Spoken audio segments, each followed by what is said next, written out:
अखिलेश यादव जी स्वागत है भाई स्वागत है। लोहिया की धरती पे स्वागत है भाई स्वागत है। अब सीट अपने नेता के चरणों में समर्पित करेंगे। इसी बात के साथ मैं अपने नेता का, अपने अभिभावक का, अपने सरपरस्त का हार्दिक स्वागत, अभिनंदन, वंदन करते हुए अम्बेडकर नगर के सभी साथियों का प्रणाम आपके चरणों में समर्पित करते हुए आपका बहुत बहुत आभार धन्यवाद प्रकट करता हूँ। अभी तो चुनाव में वोट डालने में अभी समय है, लेकिन अकबरपुर और हमारे अम्बेडकर नगर के लोगों ने मन बना लिया है कि लालजी वर्मा जी न केवल जीत करके जा रहे हैं, बल्कि आसपास की सभी लोकसभाओं उसमें भी वो रिकॉर्ड मतों से जीत करके जा रहे हैं। जिन्होंने 400 पार का नारा दिया, बाद में हम लोगों को समझ में आया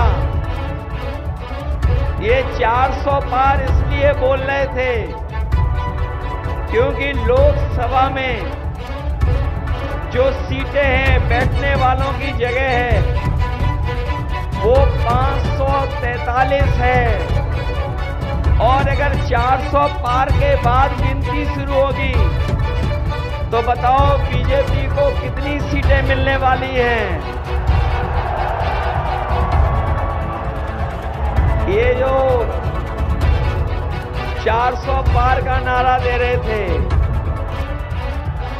इस बार देश की जनता 140 करोड़ इन्हें 140 सीटों के लिए भी तरसा देगी।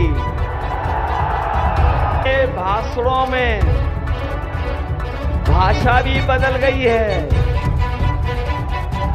ये जो भाषा बोल रहे हैं, ये बीजेपी की पुरानी कहानी कोई सुनना नहीं चाहता है,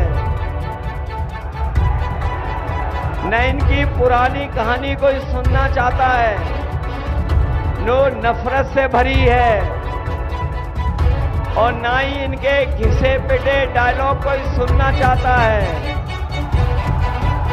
क्योंकि इन्होंने हर एक को धोखा दिया। और 10 साल में इनकी सरकार दिल्ली में चल रही थी। इनकी 10 साल की सरकार में भारतीय जनता पार्टी की हर बात झूठी निकली है और हर वादा इनका झूठा निकला। इन्होंने कहा कि किसानों की आय दोगुनी हो जाएगी। यहाँ हमारे किसान भाई भी हैं और किसान भाइयों के परिवार के बेटे भी हैं। बताओ किसी की आय दोगुनी हो गई है क्या? न इन्होंने आय दोगुनी की और हर चीज की कीमत बढ़ा दी। जो कीमत बढ़ी है, जो महंगाई बढ़ी है, वो आज महंगाई आसमान छू रही है।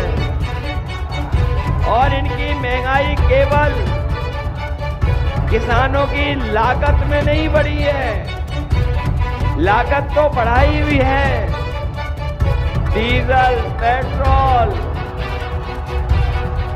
और खाद से लेकर के कीटनाशक दवाइयां, डीएपी, डीजल, पेट्रोल, इन्होंने सब महंगा कर दिया। और इतना महंगा कर दिया कि अपना मुनाफा कमाने के लिए इन्होंने बोरी से भी चोरी शुरू कर दी। बताओ, बोरी से चोरी शुरू हो गई। पहले 5 किलो चोरी की, फिर 5 किलो चोरी हो गई। बताओ, 10 किलो की चोरी हो गई बोरी से। मैं सोचता था ये बोरी की चोरी कहां से सीखी है इन्होंने। ये बोरी की चोरी इन्होंने पार्ले जी बिस्किट पैकेट से सीखी है। याद होगा आपको, पहले पार्ले जी का बिस्किट पैकेट कितना बड़ा आता था, और जैसे जैसे महंगाई बढ़ी उन्होंने अपना मुनाफा कम नहीं होने दिया। तो बताओ पैकेट कितना हो गया? आजकल कितने बिस्किट का पैकेट आ रहा है? और अगर ये बीजेपी वाले आ गए तो अगला पैकेट एक बिस्किट वाला होगा। और उसी किसान को इन्होंने डीएपी खरीदनी दी जिसने नैनो यूरिया खरीदी। क्या नैनो यूरिया से पैदावार बढ़ गई? और हमारे साथी ये जानते होंगे कि जिस तरीके से बड़े बड़े उद्योगपति, बड़े बड़े कारोबारी भारत छोड़ के चले गए, उसी तरह नैनो यूरिया बनाने वाला भी सुनने में आ रहा है भारत छोड़ के चला गया। ये नैनो यूरिया ने पैदावार नहीं बढ़ाई और हमारे किसानों को जो लाभ मिलना चाहिए था वो भी इस सरकार ने नहीं दिया। आपको याद होगा एक समय ऐसा आया कि इस सरकार ने काले कानून लाने का काम किया। हमारे किसानों की जहां ये फसल की लूट करना चाहते थे, वहीं हमारे किसानों की उपजाऊ जमीन को भी हड़पना चाहते थे। लेकिन किसान देश का झुका नहीं, हजारों शहीद हो गया, पीछे नहीं हटा। तभी किसान दिल्ली से हटा जब सरकार ने काले कानून वापस ले लिए थे। तीप खत्म नहीं हुई है, अभी किसानों के हक के लिए, किसानों की मदद के लिए लड़ाई जारी है। हम अपने किसान भाइयों को ये भरोसा दिलाने आए हैं कि जहां इन्होंने उद्योगपतियों का कर्ज माफ किया है, अभी तक तो हम सुनते थे कि 16 लाख करोड़ माफ किया है। अब सुनने में आ रहा है कि बीजेपी वालों ने 10 साल में बड़े बड़े कारोबारी उद्योगपतियों का जो कर्ज माफ किया है किसानों का, वो 25 लाख करोड़ माफ किया है। और जब नियम बनाया, नियम ऐसा बनाया कि जिनका 5 करोड़ से ऊपर का बैंक का कर्ज है उन्हीं का कर्ज माफ होगा। इसमें हमारा किसान का कर्ज माफ नहीं हुआ, गांव के रहने वालों का कर्ज माफ नहीं हुआ, क्योंकि वो कर्ज लाखों में लेते हैं। इसलिए अपने किसान भाइयों को और अकबरपुर के अपने मतदाताओं को जिन्होंने बैंक से कर्ज लिया है, मैं उनको भरोसा दिला के जा रहा हूं कि 4 जून के बाद इंडिया गठबंधन की सरकार बनेगी, हमारे गरीबों का, किसानों का कर्ज भी माफ होगा। कोचिंग कर करके, फॉर्म भर करके परीक्षा देने गया था, उसे उम्मीद थी, भरोसा था कि सरकार में उसको नौकरी मिल जाएगी,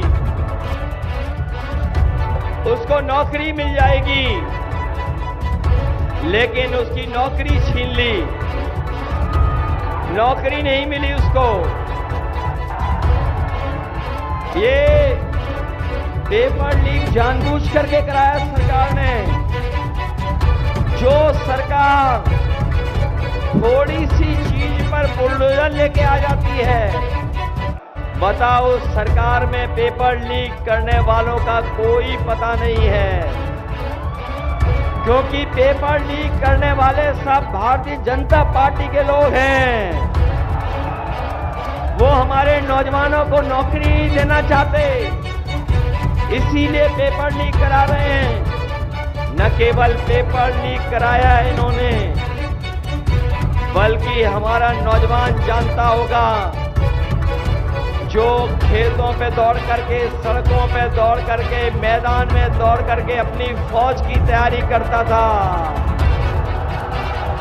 वो फौज में जाकर के वर्दी पहन करके पक्की नौकरी के साथ साथ देश की सीमा की रक्षा करना चाहता था, लेकिन उसको भी आधी अधूरी नौकरी अग्निवीर वाली बना दी। नौजवानों को कह के जा रहे हैं, जिस समय 4 जून को परिणाम आएगा और सरकार बनेगी तो अग्निवीर व्यवस्था भी हमेशा हमेशा के लिए खत्म हो जाएगी।